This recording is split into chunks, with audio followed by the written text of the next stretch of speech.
بابا جی اشفاق احمد کے لکھے ہوئے افسانے کڈریا کے پارٹ 2 میں آپ کو خوش آمدید۔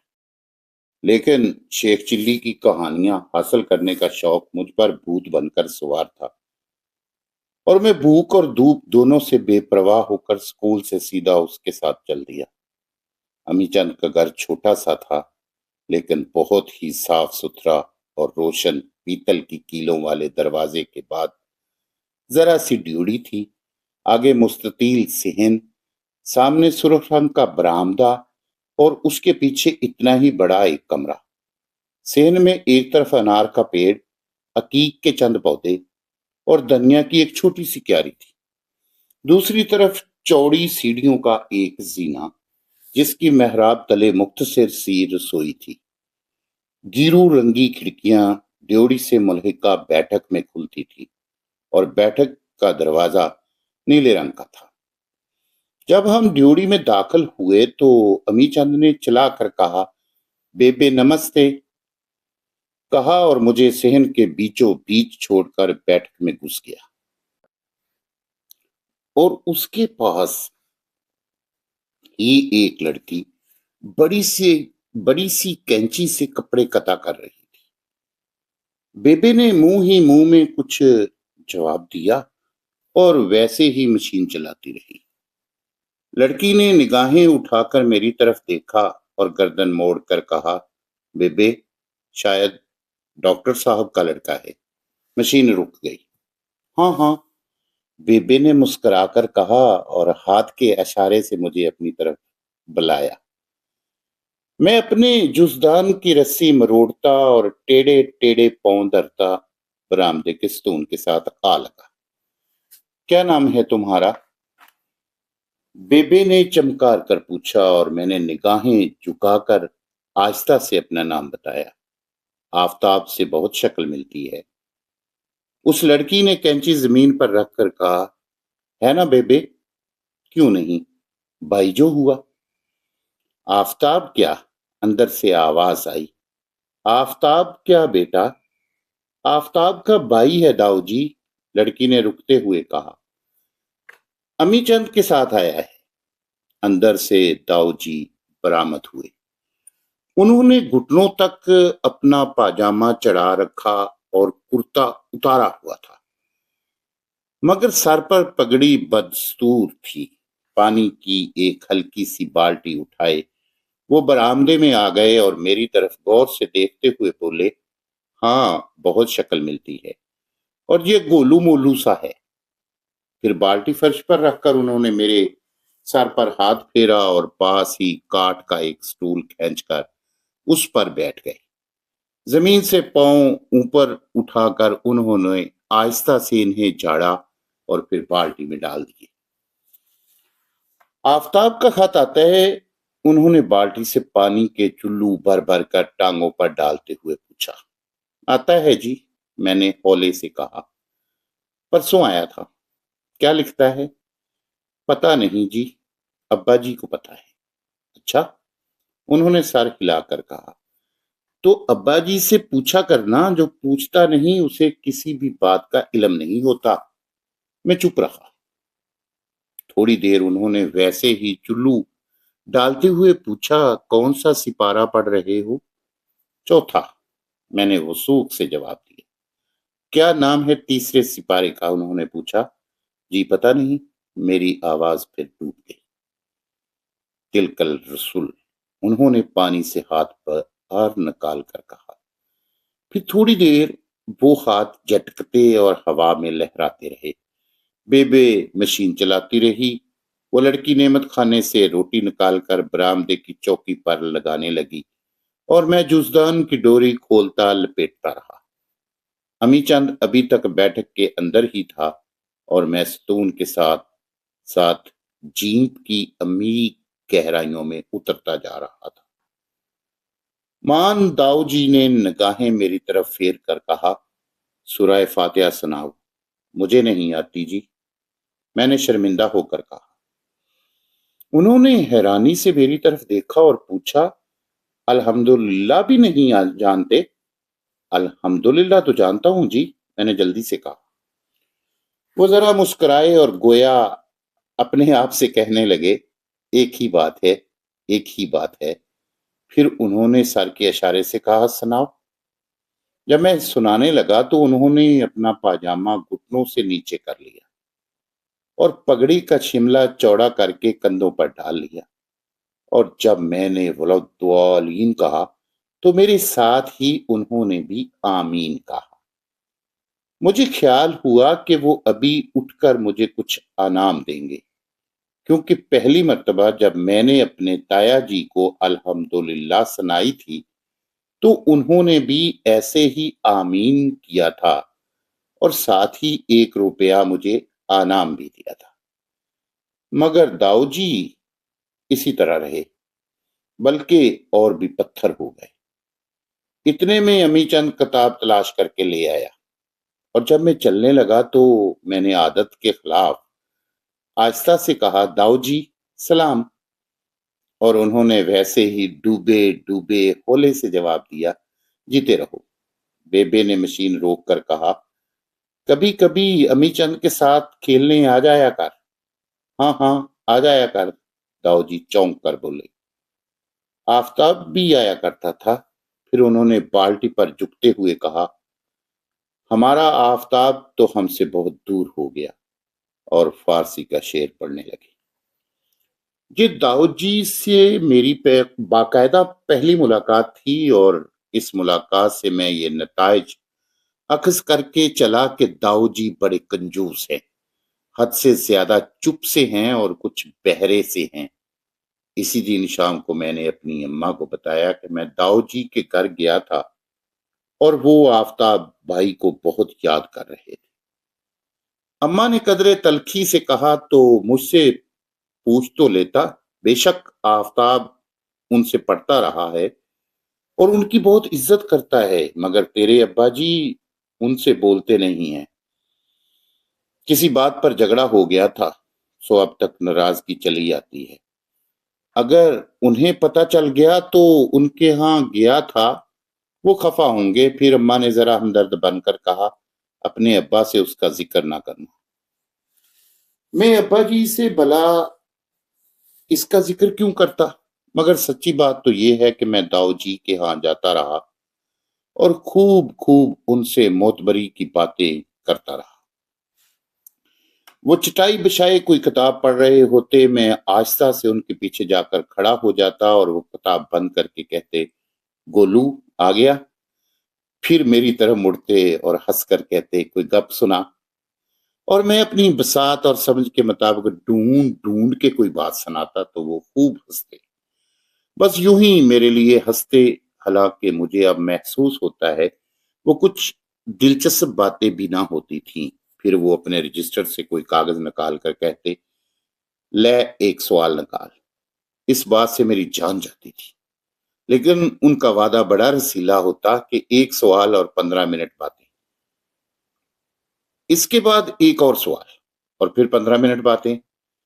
چنانچہ میں مان جاتا اور کاغذ لے کر بیٹھ جاتا، لیکن ان کے خود ساختہ سوال کچھ ایسے الجھے ہوتے کہ اگلی باتوں اور اگلے سوالوں کا وقت بھی نکل جاتا۔ اگر خوش قسمتی سے سوال جلد حل ہو جاتا تو وہ چٹائی کو ہاتھ لگا کر پوچھتے، یہ کیا ہے؟ چٹائی؟ میں منہ پھاڑ کر جواب دیتا۔ وہ سر ہلا کر کہتے، فارسی میں بتاؤ۔ تو میں تنک کر جواب دیتا، لو جی ہمیں کوئی فارسی پڑھائی جاتی ہے۔ اس پر وہ چمکار کے کہتے، میں پڑھاتا ہوں گولو، میں جو سکھاتا ہوں، سنو، فارسی میں بوریا، عربی میں حسیر۔ میں شرارت سے ہاتھ جوڑ کر کہتا، بخشو جی بخشو، فارسی بھی اور عربی بھی میں نہیں پڑھتا جی، معاف کرو۔ مگر وہ سنی انسنی کر کے کہے جاتے، فارسی بوریا، عربی حسیر، اور پھر کوئی چاہے اپنے کانوں میں سیسا بھر لیتا، داؤ جی کے الفاظ گھستے چلے جاتے۔ امی چند کتابوں کا کیڑا تھا، سارا دن بیٹھک میں بیٹھا لکھتا پڑھتا رہتا۔ داؤ جی اس کے اوقات میں مخل نہ ہوتے تھے، لیکن ان کے داؤ امی چند پر بھی برابر ہوتے رہتے۔ وہ اپنی نشست سے اٹھ کر گڑھے سے پانی پینے آیا۔ داؤ جی نے کتاب سے نگاہیں اٹھا کر پوچھا، بیٹا ڈوکا ناؤن کیا ہے؟ اس نے گلاس منہ کے ساتھ لگائے ڈیڈ کہا اور پھر گلاس گڑونچی تلے پھینک کر اپنے کمرے میں آ گیا۔ داؤ جی پھر پڑھنے میں مصروف ہو گئے۔ گھر میں ان کو اپنی بیٹی سے بڑا پیار تھا۔ ہم سب اسے بیبی کہہ کر پکارتے تھے۔ اکیلے داؤ جی نے اس کا نام کرت رکھا ہوا تھا۔ اکثر بیٹھے بیٹھے ہانک لگا کر کہتے، کرت بیٹا، یہ کینچی تجھ سے کب چھوٹے گی؟ اور وہ اس کے جواب میں مسکرا کر خاموش ہو جاتی۔ بیبے کو اس نام سے بڑی چٹ تھی۔ وہ چیخ کر جواب دیتی، تو نے اس کا نام کرت رکھ کر اس کے بھاگ میں کرتے سینے لکھوا دیے ہیں۔ منہ اچھا نہ ہو تو شبت تو اچھے نکالنے چاہیے۔ اور داؤ جی ایک لمبی سانس لے کر کہتے، جاہل، اس کا مطلب کیا جانے؟ اس پر بیبے کا غصہ چمک اٹھتا اور اس کے منہ میں جو آتا کہتی چلی جاتی۔ پہلے کوسنے، پھر بد دعائیں اور آخر میں گالیوں پر اتر آتی۔ بیبی روکتی تو داؤ جی کہتے، ہوائیں چلنے کو ہوتی ہیں بیٹا اور گالیاں برسنے کو، تم انہیں روکو مت، انہیں ٹوکو مت۔ پھر وہ اپنی کتابیں سمیٹتے اور اپنے محبوب حسیر اٹھا کر چپکے سے سیڑھیاں چڑھ جاتے۔ 9ویں جماعت کے شروع ہی سے مجھے ایک بری عادت پڑ گئی اور اس بری عادت نے مجھے عجیب گل کھلائے۔ حکیم علی احمد مرحوم ہمارے قصبہ کے ایک ہی حکیم تھے۔ علاج معالجے سے تو ان کو کچھ ایسی دلچسپی نہ تھی، لیکن باتیں بڑی مزیدار سناتے تھے۔ اولیاؤں کے تذکرے، جنوں بوتوں کی کہانیاں اور حضرت سلیمان علیہ السلام اور ملکہ سبا کی گھریلو زندگی کی داستانیں ان کے تیر بہدف ٹوٹکے تھے۔ ان کے تنگو تاریک مطب میں معجون کے چند ڈبوں، شربت کی 10-15 بوتلوں اور 2 آچھی شیشوں کے سوا اور کچھ نہ تھا۔ دواؤں کے علاوہ وہ اپنی طلسماتی تقریر اور حضرت سلیمان علیہ السلام کے خاص صدری تعویذوں سے مریض کا علاج کیا کرتے۔ انہی باتوں کے لیے دور دراز گاؤں کے مریض ان کے پاس کھچے چلے آتے اور فیض یاب ہو کر جاتے۔ ہفتہ 2 ہفتہ کی صحبت میں میرا ان کے ساتھ ایک معاہدہ ہو گیا۔ میں اپنے ہسپتال سے ان کے لیے خالی بوتلیں اور شیشیاں چرا کر لاتا اور اس کے بدلے میں وہ مجھے داستان امیر حمزہ کی جلدیں پڑھنے کے لیے دیا کرتے۔ یہ کتابیں کچھ ایسی دلچسپ تھیں کہ میں رات بھر اپنے بستر میں دبک کر انہیں پڑھا کرتا اور صبح دیر تک سویا رہتا۔ اماں میرے اس رویے سے سخت نالاں تھیں۔ ابا جی کو میری صحت برباد ہونے کا خطرہ لاحق تھا، لیکن میں نے ان کو بتا دیا کہ چاہے جان چلی جائے، اب کے 10ویں میں وظیفہ ضرور حاصل کروں گا۔ رات طلسم ہوشربا کے ایوانوں میں بسر ہوتی اور دن کلاس میں بینچ پر کھڑے ہو کر۔ ساماہی امتحان میں فیل ہوتے ہوتے بچا، ششماہی میں بیمار پڑ گیا اور سالانہ امتحان کے موقع پر حکیم جی کی مدد سے ماسٹروں سے مل ملا کر پاس ہو گیا۔ 10ویں میں سندلی نامہ، فسانہ آزاد اور الف لیلہ ساتھ ساتھ چلتے تھے۔ فسانہ آزاد اور سندلی نامہ گھر پر رکھے تھے، لیکن الف لیلہ اسکول کے ڈیسک میں بند رہتی۔ آخری بینچ پر میں جغرافیہ کی کتاب تلے سند باد جہازی کے ساتھ ساتھ چلتا اور اس طرح دنیا کی سیر کرتا۔ 22 مئی کا واقعہ ہے کہ صبح 10 بجے یونیورسٹی سے نتیجہ کی کتاب MP ہائی اسکول پہنچی۔ امی چند نہ صرف اسکول میں بلکہ ضلع بھر میں اول آیا تھا۔ 6 لڑکے فیل تھے اور 22 پاس۔ حکیم جی کا جادو یونیورسٹی پر نہ چل سکا اور پنجاب کی جابر دانشگاہ نے میرا نام بھی ان 6 لڑکوں میں شامل کر دیا۔ اسی شام قبلہ گاہی نے بیت سے میری پٹائی کی اور گھر سے باہر نکال دیا۔ میں ہسپتال کے راہٹ کی گدی پر آ بیٹھا اور رات گئے تک سوچتا رہا اب کیا کرنا چاہیے اور کدھر جانا چاہیے۔ خدا کا ملک تنگ نہیں تھا اور میں عمرو ایار کے ہتھ کنڈوں اور سند باد جہازی کے تمام طریقوں سے واقف تھا، مگر پھر بھی کوئی راہ سجائی نہ دیتی تھی۔ کوئی 2-3 گھنٹے مسلسل اسی طرح ساکت و جامد اس گدی پر بیٹھا جسیت کرنے کی راہیں سوچتا رہا۔ اتنے میں اماں سفید چادر اوڑے مجھے ڈھونڈتی ادھر آ گئی اور ابا جی سے معافی لے دینے کا وعدہ کر کے مجھے پھر گھر لے گئی۔ مجھے معافی وافی سے کوئی دلچسپی نہ تھی، مجھے تو بس ایک رات اور ان کے جہاں گزارنی تھی اور صبح سویرے اپنے سفر پر روانہ ہونا تھا۔ چنانچہ میں آرام سے ان کے ساتھ جا کر حسب معمول اپنے بستر پر دراز ہو گیا۔ اگلے دن میرے فیل ہونے والے ساتھیوں میں سے خوشیا، کوڈو اور ویسو جب جب مسجد کے پچھواڑے ٹال کے پاس بیٹھے مل گئے۔ وہ لاہور جا کر بزنس کرنے کا پروگرام بنا رہے تھے۔ ویسو جب نے مجھے بتایا کہ لاہور میں بہت بزنس ہے، کیونکہ اس کے بھایا جی اکثر اپنے دوست فتح چند کے ٹھیکوں کا ذکر کیا کرتے تھے، جس نے سال کے اندر اندر 2 کاریں خرید لی تھی۔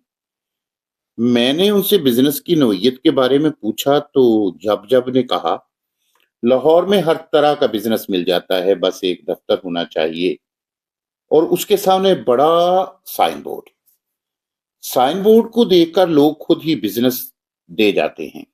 اس وقت بزنس سے مراد وہ کرنسی کے نوٹ لے رہا تھا۔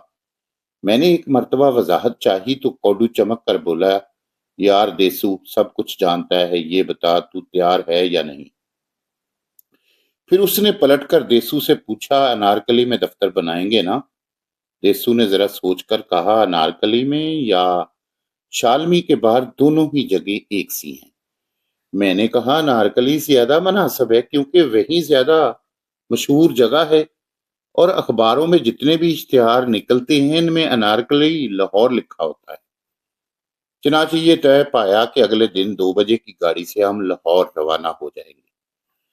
گھر پہنچ کر میں سفر کی تیاری کرنے لگا، بوٹ پالش کر رہا تھا کہ نوکر نے آ کر شرارت سے مسکراتے ہوئے کہا، چلو جی ڈاکٹر صاحب بلاتے ہیں۔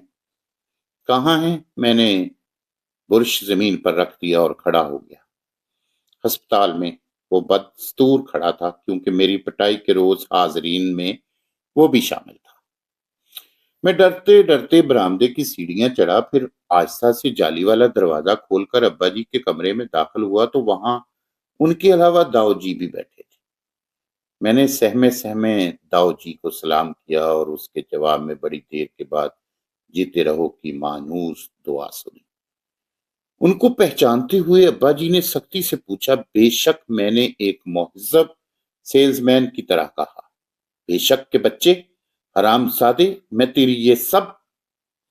نہ ڈاکٹر صاحب، داؤ جی نے ہاتھ اوپر اٹھا کر کہا، یہ تو بہت ہی اچھا بچہ ہے، اس کو تو… اور ڈاکٹر صاحب نے بات کاٹ کر تلخی سے کہا، آپ نہیں جانتے منشی جی، اس کمینے نے میری عزت خاک میں ملا دی۔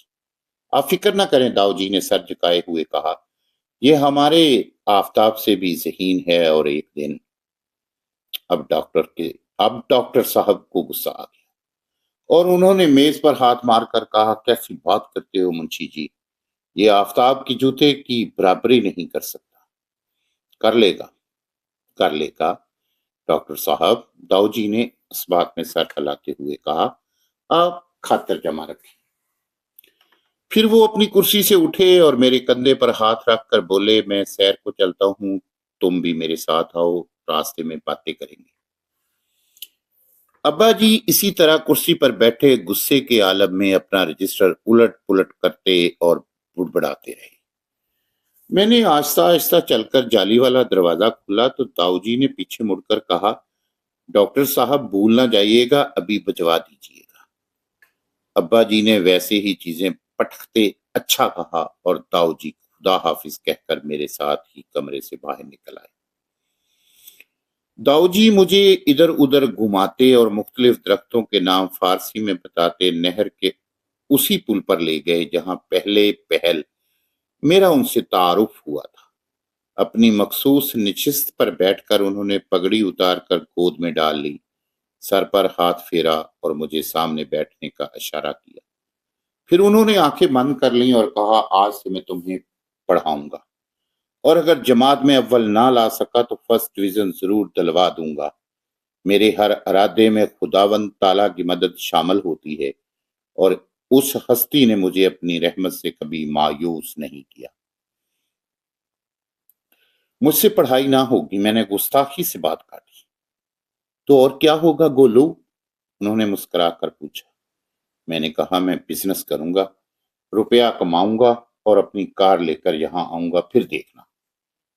اب کی داؤ جی نے میری بات کاٹی اور بڑی محبت سے کہا، خدا ایک چھوڑ تجھے 10 کاریں دے لیکن ایک ان پڑھ کی کار میں نہ بیٹھوں گا۔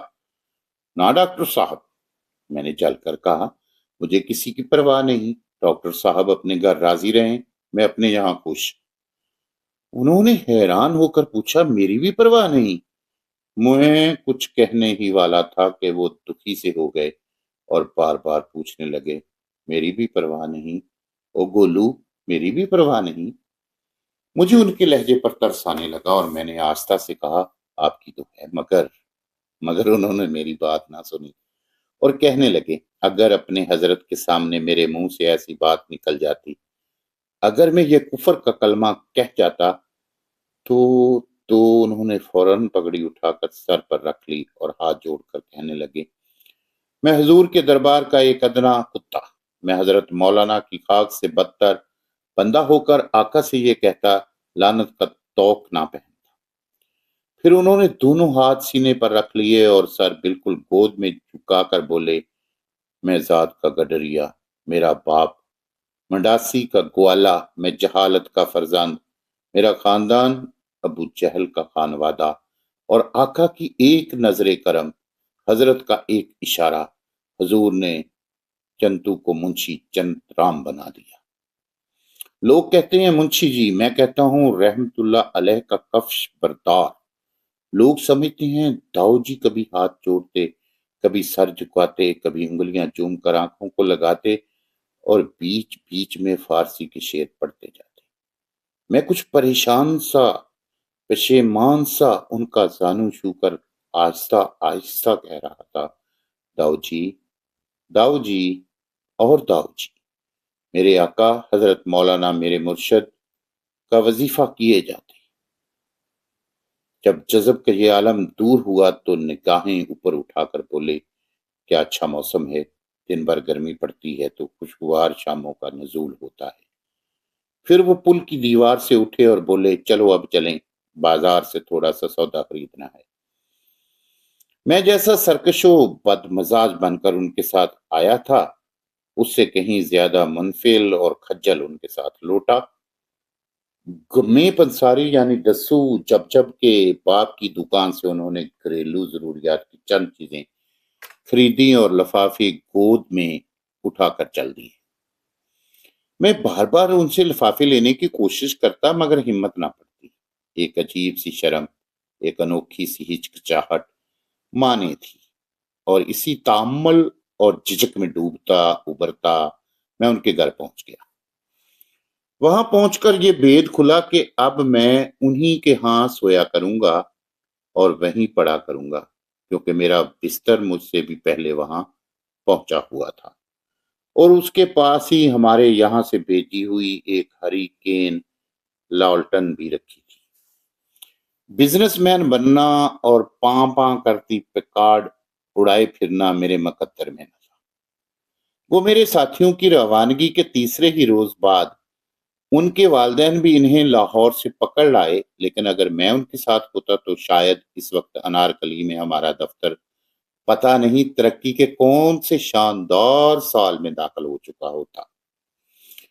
داؤ جی نے میری زندگی اجیرن کر دی، مجھے تباہ کر دیا، مجھ پر جینا حرام کر دیا۔